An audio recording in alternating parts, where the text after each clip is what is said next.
ഓച്ചയ്ക്ക് വേദനിക്കൂടാ. അങ്ങനെ അത് പൊങ്ങുന്നോ ഏത്? നല്ല പ്രായമായില്ലേ? എടാ നിന്റെ അച്ഛൻ ഇവിടെ പണിക്കാൻ നേരത്ത് അങ്ങേർക്ക് 85 വയസ്സുണ്ടായിരുന്നു. അങ്ങേര് കിടപ്പിലായപ്പോ തന്ന വാക്കാ നിന്നെ ഇവിടെ പണിക്ക് നിർത്താന്ന്. ഓ പറച്ചിലേട്ടതൊന്നും മുഖ്യന്റെ പദവിയാ. എനിക്ക് ഇങ്ങനെ കന്യാസ്ത്രീയായിട്ട് ജീവിക്കാം. കന്യകൻ അത് തന്നെ.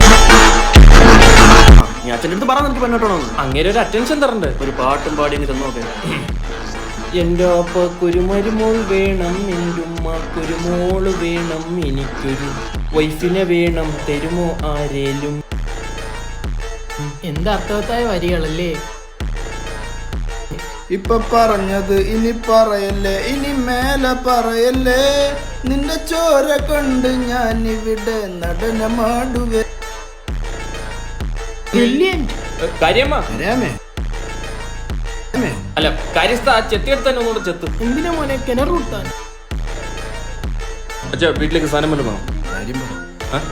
കാര്യം പറ. കല്യാണം കഴിക്കണം. മൂത്രയിക്കണോ?